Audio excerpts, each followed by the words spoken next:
আম এবং নিম, এই দুই যে যার স্থানে অত্যন্ত বিশেষ, অত্যন্ত শ্রেষ্ঠ। আম আমাদের শক্তি বাড়ায়, আর অন্যদিকে নিম রোগের সাথে লড়াই করার আমাদের ক্ষমতা বাড়ায়। এবার আম অত্যন্ত মিষ্টি হয় আর নিম অত্যন্ত তিক্ত। তাই এই কারণে কি নিমের নিরাশ হওয়া উচিত বা নিজেকে ঘৃণা করা উচিত? তার স্বাদ তিক্ত? কখনোই নয়। দেখুন, নিম তিক্ত, এতে নিমের কোনো দোষ নেই। দোষ হলো জিহ্বার, যে মিষ্টি পছন্দ করে, তিক্ত পছন্দ করে না। কিন্তু যদি আপনি নিজের জীবনে নিমের প্রয়োগ না করেন, তাহলে আপনার রোগ প্রতিরোধ ক্ষমতা বাড়বেই না। তাই নিম হলো অত্যন্ত গুরুত্বপূর্ণ। এর থেকে আপনি কি শিক্ষা পেলেন? এটাই যে জীবনে কখনো অন্য কারোর মাপকাঠি দ্বারা নিজেকে পরখ করবেন না। আপনার যোগ্যতা, আপনার বিশেষত্ব, আপনার গুণ, অপগুণ, এই সব কিছু আপনি নিজে বুঝে নিন, সেটাই যথেষ্ট। আসুন আর আমার সাথে ভালোবেসে বলুন, রাধা রাধা। আমরা সকলে জীবনে ঈশ্বরের কাছে কিছু না কিছু প্রার্থনা করি, আর ঈশ্বর যখন আমাদের মনস্কামনা পূরণ করেন তখন আমরা প্রসন্ন হয়ে যাই। কিন্তু যখন ঈশ্বর আমাদের মনস্কামনা পূর্ণ করেন না, তখন আমরা ভাবি, সন্দেহ করি যে সত্যি ঈশ্বর আছেন। আপনাকে একটা কথা বলি, আপনি যদি ঈশ্বরের সম্মুখে নিজের ইচ্ছে বা মনস্কামনা রাখেন আর ঈশ্বর তা পূরণ করেন, তার অর্থ হলো ঈশ্বর এটা জানেন যে আপনার তার প্রয়োজন রয়েছে। কিন্তু যদি আপনি কামনা করেন আর তা পূর্ণ না হয়, তাহলে শুধু এটা মনে রাখবেন যে ঈশ্বর সেই সব দেখতে পান যা আপনি দেখতে পাচ্ছেন না। দ্বিতীয় কারণ হলো এটা, ঈশ্বর এটা খুব ভালো করে জানেন যে যে ইচ্ছে আপনি রাখছেন, সেই ইচ্ছে আপনি নিজের জোরে পূর্ণ করতে পারেন। তাই যদি আপনার ইচ্ছে ঈশ্বর পূর্ণ করেন, তাকে ধন্যবাদ জানান। আর যদি উনি আপনার ইচ্ছে পূর্ণ না করেন, তাহলে আরো ধন্যবাদ জানান। কারণ হয় উনি আপনার মঙ্গল চাইছেন, বা উনি আপনাকে ততটাই যোগ্য বলে মনে করছেন যে আপনি নিজেই নিজের ইচ্ছে, নিজের স্বপ্ন পূরণ করতে পারবেন। নিজের কর্ম করতে থাকুন, জীবনের সামনে এগোতে থাকুন, আর আমার সাথে ভালোবেসে বলুন, রাধা রাধা। একটা গাই আর একটা বাছুরের মধ্যে কেমন সম্পর্ক থাকে? একটা গাই নিজের বাছুরকে ডাকে, আর সেই বাছুর হাজার হাজার গাইয়ের মধ্যে থেকেও নিজের মাকে চিনতে পেরে যায় আর নিজের মায়ের সাথে এসে জড়িয়ে পড়ে। আর কিছুটা ঠিক এরকমই সম্পর্ক হলো আপনার কর্ম এবং আপনার কর্মফলের মধ্যে। আপনি যেমন কর্ম করবেন, আপনার কর্ম আপনার কর্মফলকে ডাক দেবে, আর আপনার কর্মফল কোথাও না কোথাও থেকে আপনাকে খুঁজতে খুঁজতে এসে আপনার সাথে জড়িয়ে পড়বে। তাই উচিত এটাই হবে যে আপনি সৎকর্ম করুন, কারণ ঈশ্বর যদি আপনাকে আপনার ভুলের জন্য ক্ষমা করেও দেন, আপনার কর্ম কিন্তু করবে না।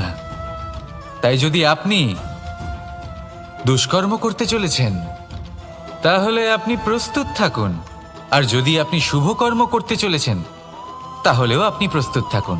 আপনার কর্ম যেমন হবে তেমন ফল আপনার কাছে নিজে থেকেই চলে আসবে।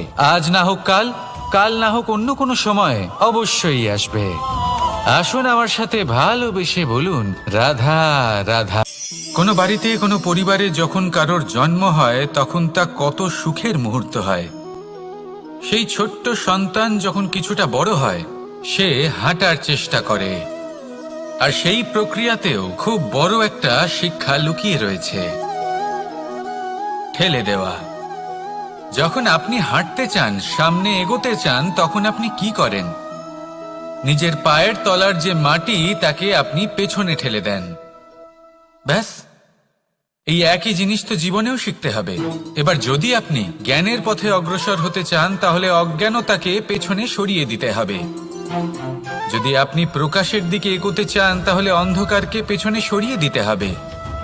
যদি আপনি ভবিষ্যতে সফল হতে চান, তাহলে অতীতের যে অসফলতাগুলিকে পেছনে সরিয়ে দিতে হবে। যে জল বইতে বইতে থেমে যায় তাকে আমরা নালা বলে থাকি, তার থেকে দুর্গন্ধ বের হয়। কিন্তু যে জল বইতেই থাকে তাকেই আমরা পবিত্র জল বলি। তাহলে আপনিও কর্ম করতে থাকুন, কখনো থামবেন না। আর আমার সাথে ভালোবেসে বলুন, রাধা রাধা। যোগাসন। যোগাসনে আসন অত্যন্ত গুরুত্বপূর্ণ। এবার আমি বলবো সবথেকে শ্রেষ্ঠ আসন কোনটি। আশ্বাস। নিজেকে আশ্বস্ত করতে থাকুন যে আমি আছি, সব ঠিক হবে, যা হচ্ছে ভালোর জন্য হচ্ছে। এই আশ্বাস আপনাকে জীবনে এমন ধনাত্মক বিশ্বাস দেবে যে আপনি বড় বড় সমস্যার সমাধান করতে পারবেন। এবার যদি কথা বলি সবথেকে কঠিন সময়ের, তাহলে সেটা হলো বিচ্ছেদের। যা মা সীতাকে সহ্য করতে হয়েছে শ্রীরামের জন্য, রাধা কৃষ্ণকেও সহ্য করতে হয়েছে। যে ব্যক্তি বিচ্ছেদের সময় সঠিক পথে চলে এসেছে সে জীবনে অনেক শ্রেষ্ঠ স্থানে অবশ্যই পৌঁছতে পারবে। এবার যদি কথা বলি সবথেকে জরুরি এবং গুরুত্বপূর্ণ সময়ের, তাহলে সেটা হলো সংযোগ।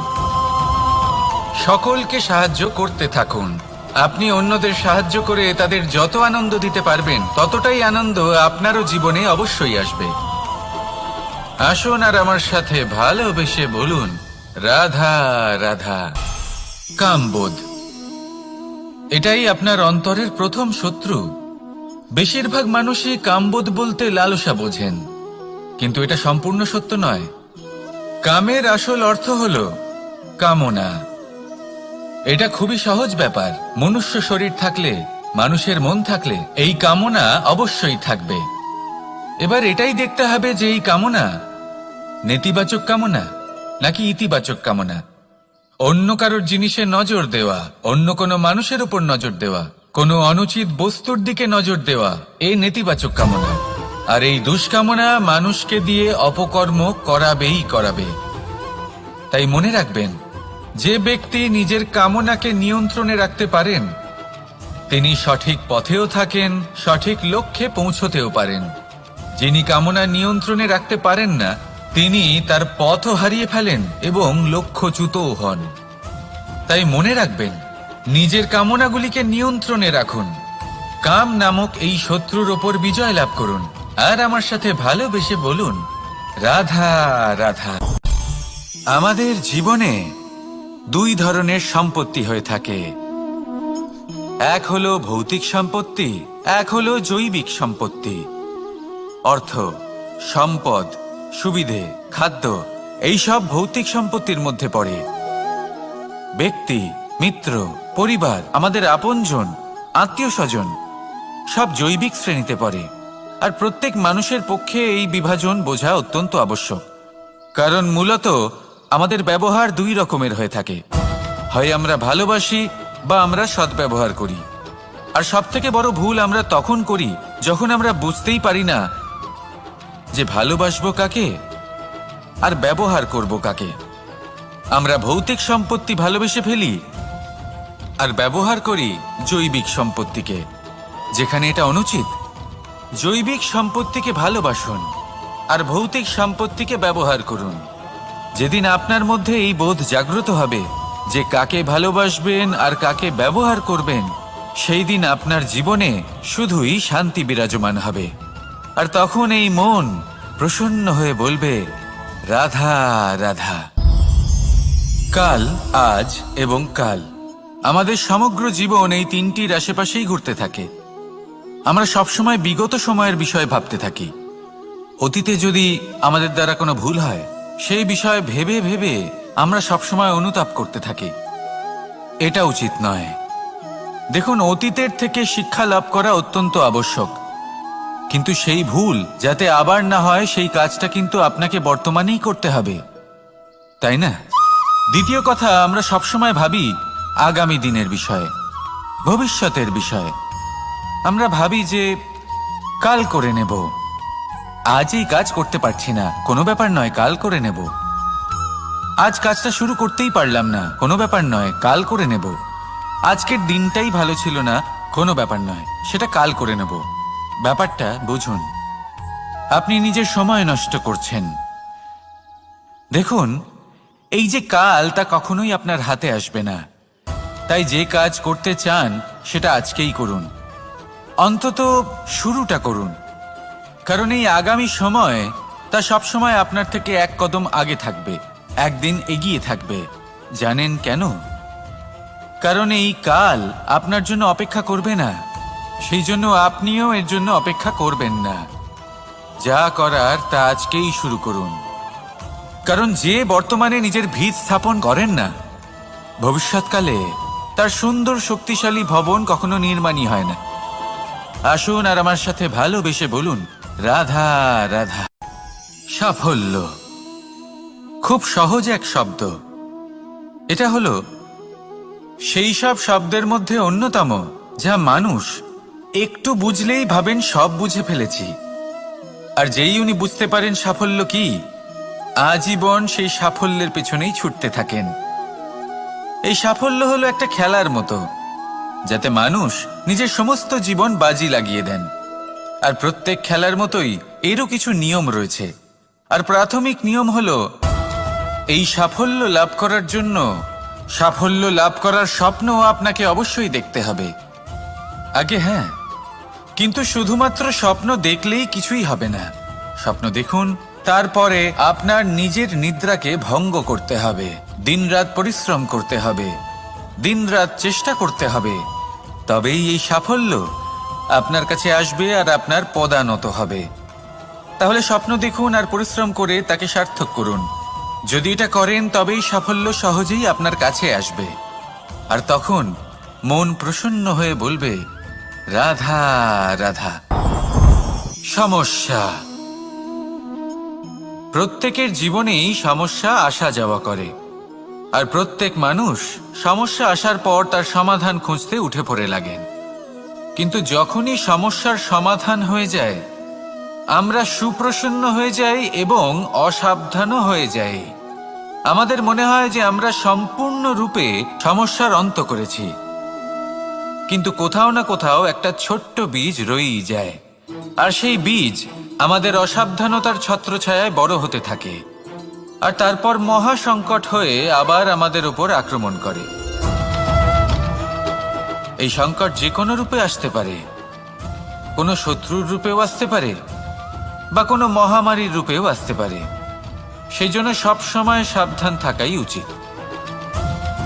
কারণ অসাবধান হলে কি হয়, আমাদের সুরক্ষা চক্রে একটা ছেদ উৎপন্ন হয়, আর আমাদের শেষ করতে পারে এমন এক বাণ সেই ছেদ বিন্দু হয়ে আমাদের হৃদয়ে প্রবেশ করতে পারে।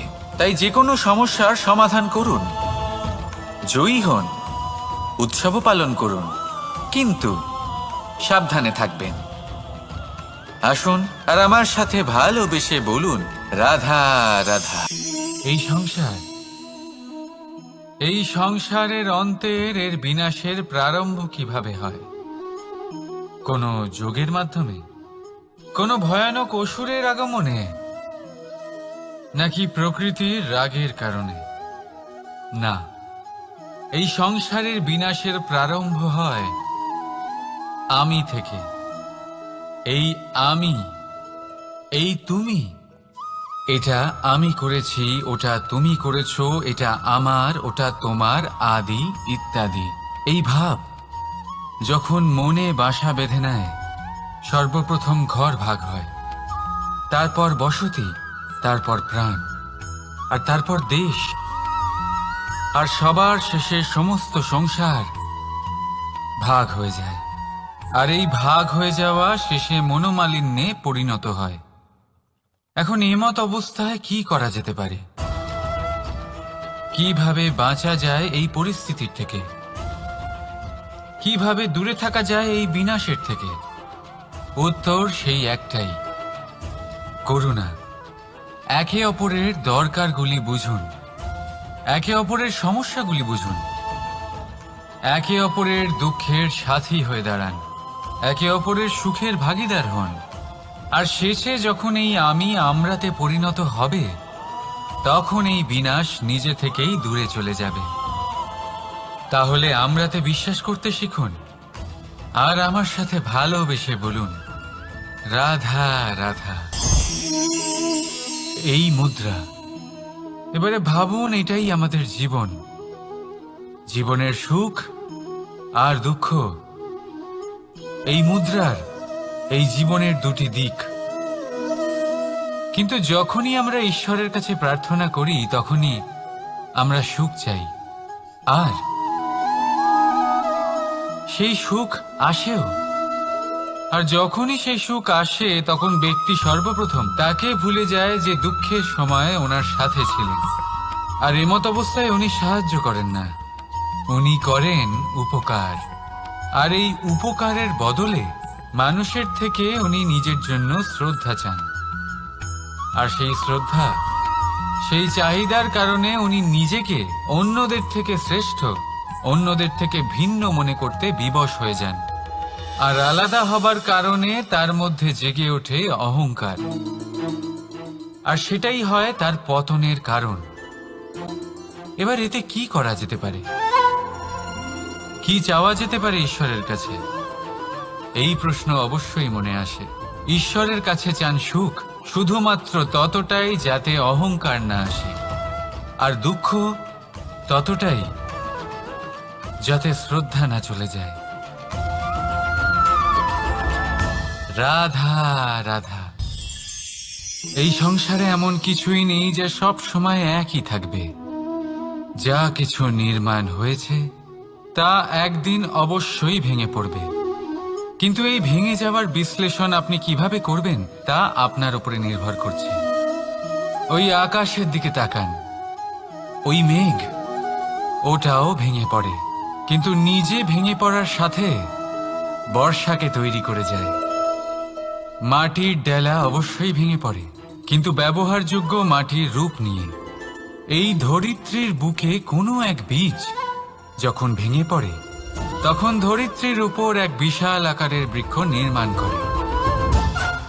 যদি জীবনে কিছু ভেঙে পড়ে তাহলে নিরাশ হয়ে পড়বেন না, নিজের সাহস হারাবেন না। ধনাত্মক দৃষ্টিভঙ্গি দিয়ে দেখতে চেষ্টা করুন।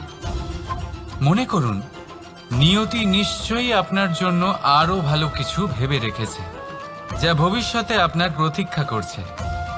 ধনাত্মক চিন্তা ভাবনা করতে থাকুন, তারপর দেখবেন শ্রেষ্ঠ রচনা নিজেই তৈরি হবে। রাধা রাধা। চলতে থাকা, থেমে যাওয়া, বিশ্রাম নেওয়া, তারপর দম নিয়ে পুনরায় দাঁড়িয়ে পড়া, আর তারপর আবার সেই পথ চলা। এটা জীবনের অভিন্ন এক অঙ্গ, এটার থেকে আপনি পালাতে পারবেন না। কিন্তু এই অঙ্গকে আপনি নিজের জীবনে কিভাবে প্রয়োগ করবেন, কিভাবে তাকে কাজে লাগাবেন, সেই সিদ্ধান্ত আপনাকে নিতে হবে। যারা হেরে যান তারাও জীবনে থমকে যান, আবার যারা জেতেন তারাও দাঁড়িয়ে পড়েন। যারা হেরে যান তারা হাঁপিয়ে দাঁড়িয়ে পড়েন, যারা জিতে যান তারা দাঁড়িয়ে পড়েন সেই সর্বোচ্চ স্তরে পৌঁছে গিয়ে। এবার দাঁড়াতে তো আপনাকে হবেই, তা হতেই হবে। কিন্তু কখন, কিভাবে দাঁড়াবেন, ক্লান্ত হয়ে নাকি সর্বোচ্চ স্তরে পৌঁছে গিয়ে, সেই সিদ্ধান্ত আপনার। অবশ্যই দাঁড়িয়ে পড়ুন, কিন্তু ক্লান্ত হয়ে নয়, কারণ আপনাকে পুনরায় দাঁড়িয়ে পড়তে হবে, পুনরায় যাত্রাপথে এগোতে হবে এবং সর্বোচ্চ স্তরে পৌঁছতেই হবে। রাধা রাধা। স্বপ্ন, আমরা জীবনে স্বপ্ন দেখতে থাকি, সেটা পূরণ করার পূর্ণ প্রয়াস করে থাকি। কিন্তু এই স্বপ্ন পূরণ না হওয়ার পরিস্থিতিতে আমরা ভেঙে পড়ি, ছিন্ন বিচ্ছিন্ন হই, আর তারপরই বোঝা আমরা আগামী প্রজন্মের ওপর রীতিমতো চাপিয়ে দিই। আমরা এটাই মনে করি যে আমরা যেটা হতে পারিনি সেটা আমাদের সন্তান অবশ্যই হবে। আমরা যা কখনো পাইনি আমাদের সন্তান অবশ্যই তা পাবে। এটা যে অনুচিত সেটা আমরা ভাবি না, কিন্তু এটা ভুল। আর এই ভুল আমরা সকলেই করে থাকি। সন্তান প্রকৃতি আর পরমাত্মার আশীর্বাদ। ওদের ভেতরে তাদের নিজের একটা অস্তিত্ব লুকিয়ে থাকে, সেটা মন দিয়ে দেখুন তো। আপনি শুধু ওই সন্তানকে জন্ম দিয়েছেন, কিন্তু ওর জীবন আপনার নয়।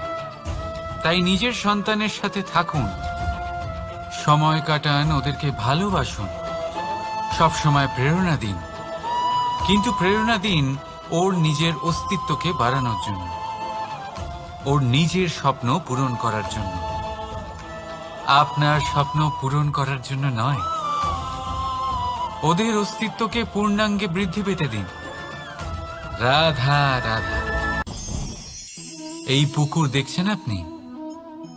পুকুরের জল কখনো প্রবাহিত হয় না, একই স্থানে জমে থাকে, আর সেই কারণে কিছুদিন পর ময়লা হতে শুরু করে।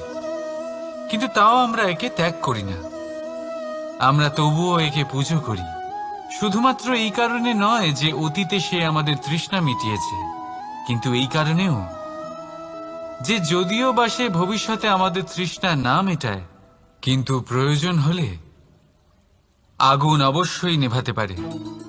ঠিক সেই রকমই হয় আমাদের সম্পর্ক, সম্পর্ক যা আমরা বহু বছর পরিশ্রম করে তৈরি করি, যে দরকার পড়লে আমাদের সহায়ক হয় কোনো না কোনোভাবে। সেই জন্য সম্মান করতে শিখুন এই সম্পর্কগুলিকে, শিখুন এই সম্পর্কগুলিকে অটুট রাখতে। কথায় কথায় এই সম্পর্কগুলিকে ভেঙে দিতে শিখবেন না। রাধা রাধা। বিষ, এই শব্দটা শুনলেই মনে অনেক কল্পনা জন্ম নেয়। কল্পনা অসহ্যকর তিক্ততা, কল্পনা অত্যন্ত বেদনাদায়ক মৃত্যু।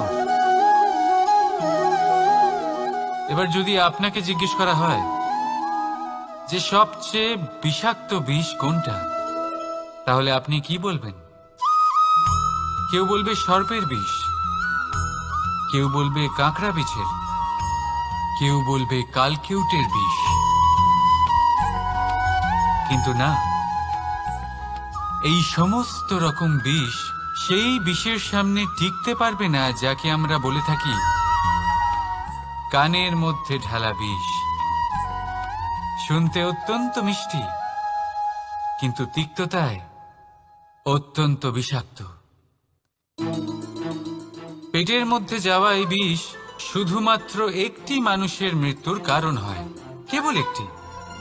কিন্তু কানের মধ্যে ঢালা এই বিষ একাধিক সম্পর্কের নাশ করতে পারে। আর এটাতে সেই ব্যক্তির ভুল নেই যে আপনার কানে বিষ ভরেছে, আপনি তাকে দোষ দিতে পারেন না।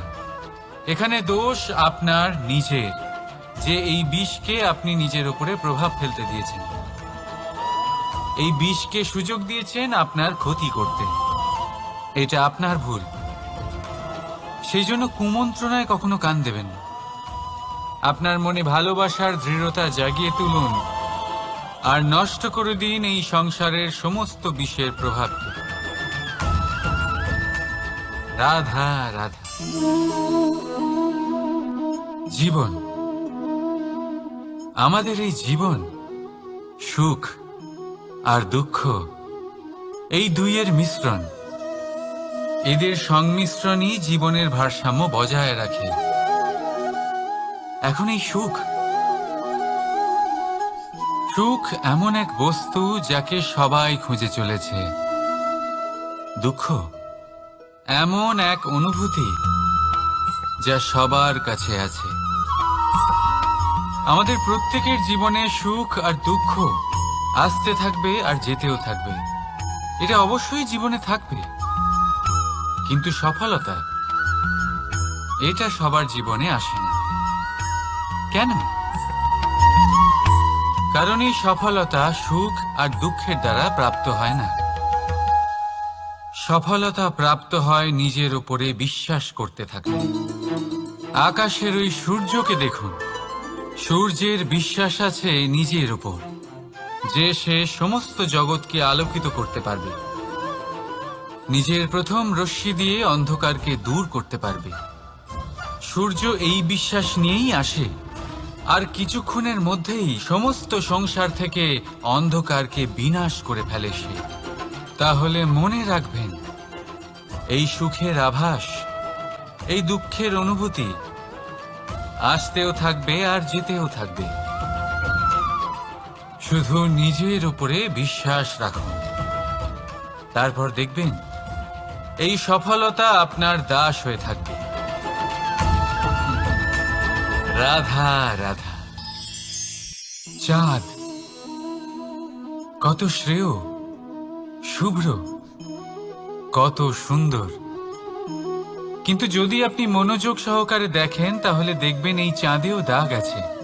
আর এই দাগগুলি থাকার কারণে কি এই চাঁদের মাহাত্ম্য কখনো কমে যায়? কখনো নয়। এর কারণ হলো চাঁদের নিরন্তর চেষ্টা।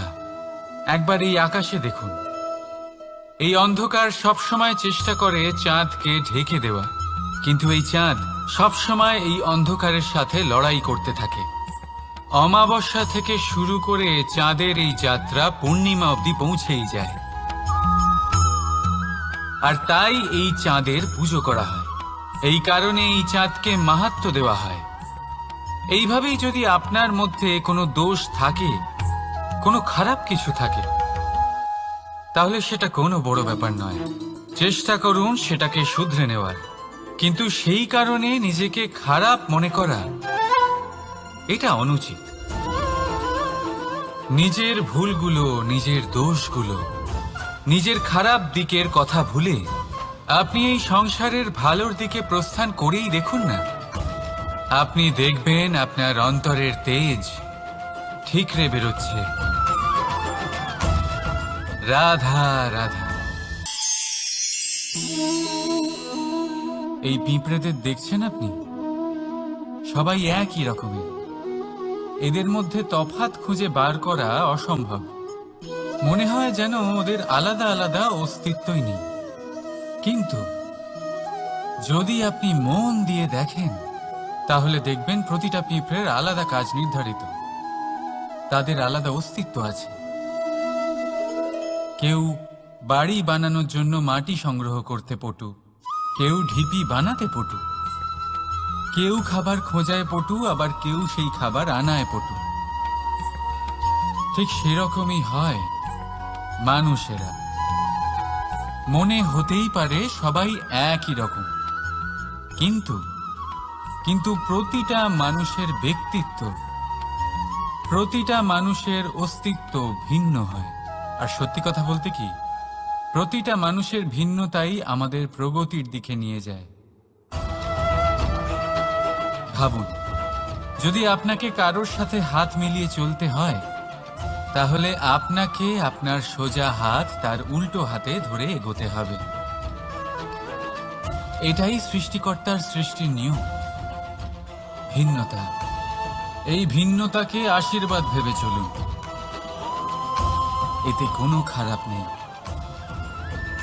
রাধা রাধা। দাদা আমাকে বহুবার জিজ্ঞেস করেন যে কানাই, তুমি রাধার সাথে এই সংসারকে প্রেম শেখাতে এসেছো, তাহলে কেন তুমি রাধাকে এত বিরক্ত করো? কেন ও তোমাকে বিরক্ত করে? কেন এই ঝগড়াঝাটি হয়? কেন এই টানাপোড়েন চলে? এবার এটার উত্তর আমি কিছুটা এইভাবে দিতে চাই। পিঁপড়ে সেই বাড়িতেই প্রবেশ করে যেখানে মধু উপস্থিত আছে। যদি আপনার বাড়িতে মধু থাকে, কোনো মিষ্টি জিনিস থাকে, মিষ্টত্ব থাকে, তাহলে পিঁপড়ে সেখানে অবশ্যই প্রবেশ করবে। ঠিক এইরকমই হয় আমাদের সম্পর্ক। এর মধ্যে ছোটখাটো ঝগড়াঝাটি, টানাপোড়েন, রাগ করা, মন ভাঙানো, এই সব তো চলতেই থাকে। বিশেষ করে সেই সম্পর্কগুলিতে যেখানে মিষ্টত্ব আছে। মনে রাখবেন, যেই সম্পর্কে কোনো খুনসুটি নেই, রাগ করা, মান ভাঙানো নেই, কোনো ছোটখাটো ঝগড়াঝাটি নেই, সেই সম্পর্ক শুধুমাত্র মস্তিষ্ক দিয়ে পালন করা হচ্ছে, মন থেকে নয়। তাই মন থেকে ভালোবাসতে শিখুন। আর এই ছোটখাটো ঝগড়াঝাটির এই অম্ল মধুর খুনসুটির আনন্দ উপভোগ করুন, কারণ এতেও ভালোবাসা আছে। রাধা রাধা। এই পুস্তক বড়ই কাজের জিনিস। কাহিনী হোক, কবিতা হোক, স্মৃতি হোক, এতে যাই লিখে দেবেন তা ভবিষ্যতের পুঁজি হয়ে যাবে। কিন্তু যদি কখনো এমন হয় যে এই পুস্তক ময়লা হয়ে যায়, বা যদি কোনো পাতায় আপনি ভুল করে কালি ফেলে দেন, বা কোনো বাক্য লিখতে গিয়ে আপনি ভুল করে ফেলেন, তাহলে আপনি কি করেন? সেই পুস্তক কি আপনি তুলে ফেলে দেন? না, তাই তো। শুধু একটা পাতা ছিঁড়ে ফেলেন, যাতে সেই পুস্তক সঠিক থাকে, সুন্দর হয়ে ওঠে। এই পুস্তকের মতোই হয় আমাদের সম্পর্ক। তার সেই এক পাতা, একটা ভুল। তাই যে কোনো সম্পর্কে যদি কারোর কোনো ভুল হয়ে গিয়ে থাকে, তাহলে সেই ভুলকে সম্পর্ক থেকে দূরে করা সঠিক হবে।